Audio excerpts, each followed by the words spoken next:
Hi, and welcome to my channel. I'm Dr. Carmen McGuinness, and on this channel we discuss relationships of all sorts, including what I call the primary relationship, which is the relationship that we have with ourselves.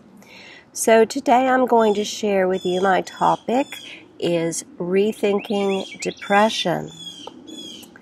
And technically I'm calling the topic rethinking depression, but what I'm really proposing is renaming the experience of some of us that others may call depression. We have a lot of words available to us, and I think depression does not always serve our purpose when we're talking about how we're feeling. So some of those words that we have available to us that come to mind are, for instance, introspection, or relaxed, or solitary, or analytic. And often I think these may better describe what some people are going through, what they're experiencing, what their mood is reflecting, when they are instead labeled as depressed. And may even themselves fear that they're depressed because that's the language that is fed to us as a society. I came to this topic whilst writing Raising Your Inner Child, a book I'm currently working on. It's almost complete and it will be releasing early summer. It's a self-help book, what we call in the trade popular academic. It's a popular academic self-help book. And I haven't written an academic book in a while, 20 years or so. Well, whilst writing it, I noticed that my mood had changed distinctly as compared to when I'm working on novels, which I've done in the last few years, or not writing at all, which of course I've done a large part of my life. I brought this up at a recent get-together with some other therapists and writers that I frequently meet with, and one of them said, quote, "Heavens, you're not depressed, are you?" End quote. And it got me thinking. So today I'll be sharing some thoughts and observations and reflections that I've had on the topic of depression. My first observation is, what if we're not depressed, but instead it's just a time for us to go inside ourselves and to evolve? All things in nature have seasons. Every living thing changes as it matures and as it ages. Unlike butterflies, we have no major markers to tell the world we need me time in order to evolve our inner butterfly. Or do we? Do we have markers? A friend asked me just last evening, "Are you okay? You seem a little off." I assured her I was just fine and asked her to please explain, this is someone I've known for nearly 20 years, please explain what she had noticed. "Subdued," she said, "quieter, not as animated as usual." That was her response. Well, perhaps we humans do have markers after all, and those who know us well notice them. When I responded to my friend, I found I was making excuses, all aimed at making her feel better about how I was feeling. "Oh, I've enjoyed a lot of me time lately. I haven't been out much. Maybe my social skills are lacking, a little out of practice." And then I realized, no, that's not what's happening at all. I'm just completely relaxed. And I'm at a little respite between times of writing and times of complete solitude. So I restated that to her. I said, I want to speak to you honestly and tell you how I am feeling. And this brings me to my second observation on what is commonly being called depression. Society places such a high value on mood that we often can't live up to it. And so, in comparison, we might look or even feel depressed. In contrast to my friend's observation, I felt I was pretty baseline yesterday. that I was neither higher nor lower than a midline resting point I'd been able to accomplish over the last several weeks.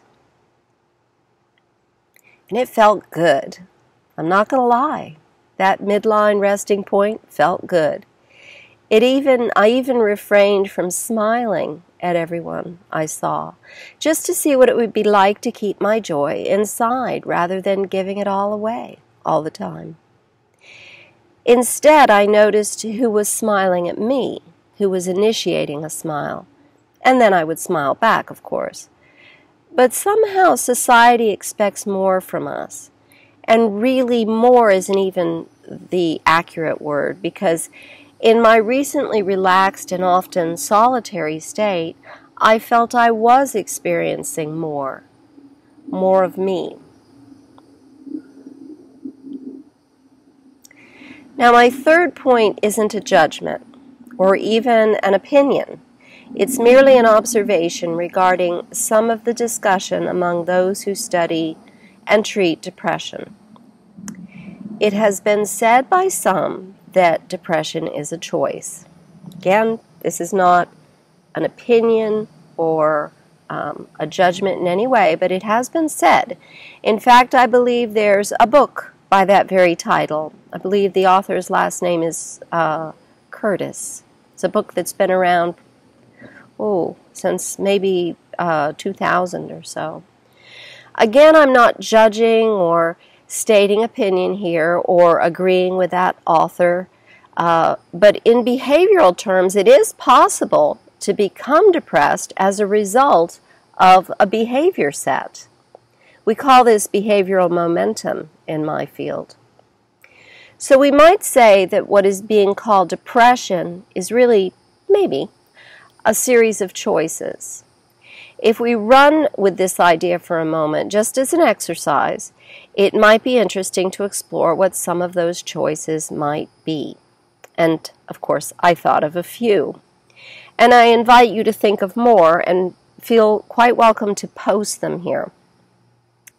To be someone we aren't. For instance, our style, our manner, our demeanor, etc. And often we do this because of who we're with, who we're partnered with, or because of a friend set, or perhaps because of the expectations of our profession. To live in a way that doesn't suit our constitution, such as peace-loving, social, and if we're partnered, how we raise our children, and small things too, like the selection of television and music that's played in the house, the mutual friends we share. In our homes, the lights might be too bright for us, or the windows are closed when we prefer them open, or even the climate of the city that we live in with our partner. To do things we don't wish to do, to go along just to get along.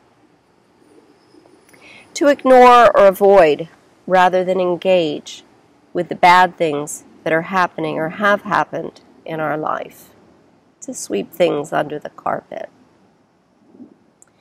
To put the needs of others before our own needs on an ongoing basis.